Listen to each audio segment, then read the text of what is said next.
In Rust, you don't just handle errors. You design your code so invalid states can't exist without becoming errors. And that idea shows up everywhere, from result to the question mark operator. But let's build up to that.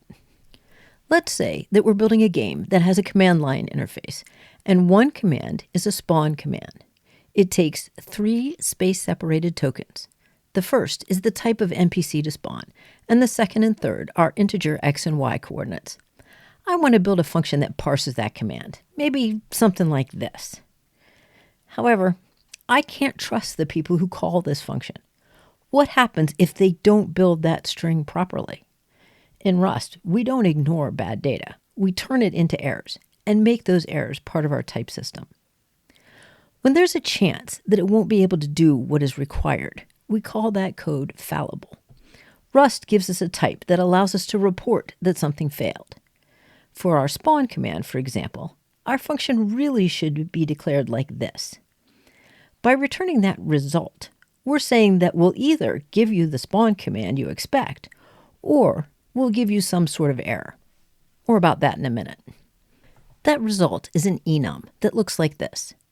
If things go well, we use the OK variant, and notice that in my code, the OK will contain a spawn command. And if things fail, we use the error variant, and that will contain a parse error for my function.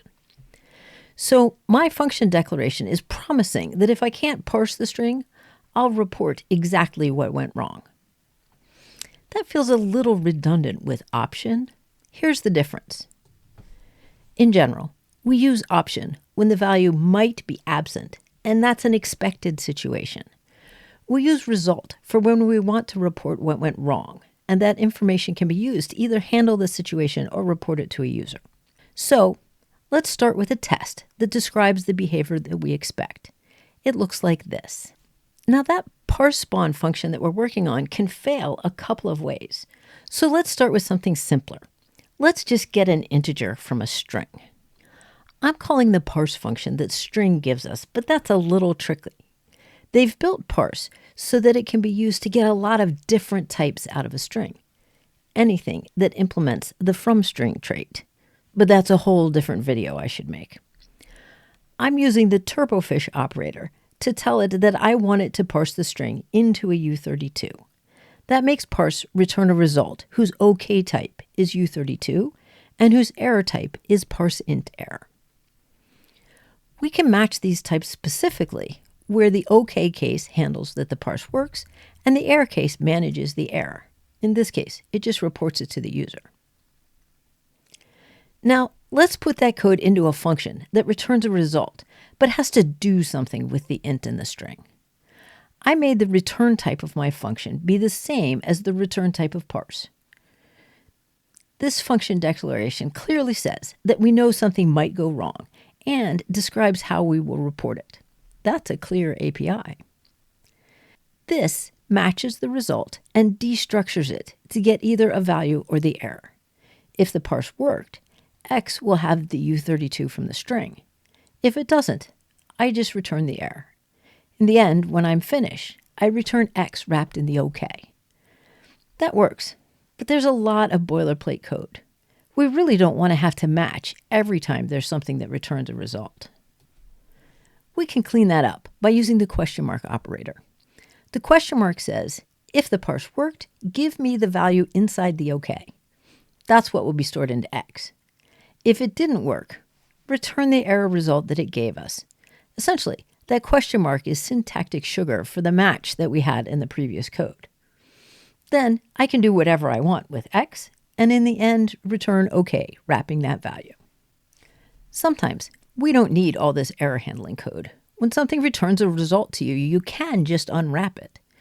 If parse returns an error, that will panic. So if I'm going to do that, there's no reason to make my return type a result at all, because it will always return OK of X. So when is it OK to unwrap? Well, it's fine in tests. For example, suppose we're testing a function that was supposed to read an integer from a file. That test will panic if getStringFromFile returns a string that can't be parsed into a U32. Since it's a test, I'm not worried about that panic. That'll make the test fail, which is appropriate. If you're using Clippy, you can tell it to be upset about unwraps because they are risky in production code. You can turn it off in your tests by adding module-level Clippy commands. When I'm mocking up some code, playing with alternatives in quick prototypes, I use unwrap instead of handling the errors. That's okay if error handling isn't what I'm playing with. The important thing is that I only leave these kinds of shortcuts in throwaway prototypes. In production code or reusable libraries, the risk of panicking is too great. Handle the result. Now that we've looked at the error for one part of our problem, let's go back to the original problem. This was going to take one string containing a string NPC type and two space-separated positive integers, and it's supposed to return a spawn command. We've seen how bad data can make us have a parse int error. But now there's also a chance that the string won't contain three space-separated tokens. Good design would mean that we want to be able to return two different errors so that we can describe what really went wrong. So let's make our own error type. To do that, we just need an enum listing all of our possible errors, and for good measure, it should implement debug. We have one error for the wrong number of tokens, and it has an integer that contains how many tokens we found, and another error when one of those tokens is unparsable, and its parameter is a description of the error reported to us.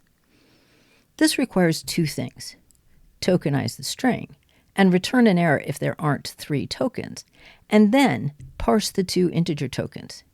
If either of those returns an error, we have to translate it to our invalid int error variant. Let's start with tests for those errors.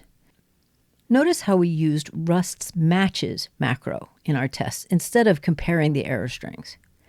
If we change the internal error message down the road, our test won't break. It only checks that we got the right kind of domain error that was returned.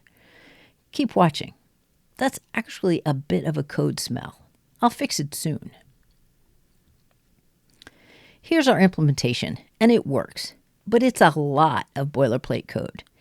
It seems like we lost that beautiful question mark operator because we're mapping lower level errors into errors appropriate for the API we're building. But that happens all the time. You're providing a service at one level and using a lower level service that can fail. For example, say you're providing an API to retrieve information that is currently stored in an SQL database.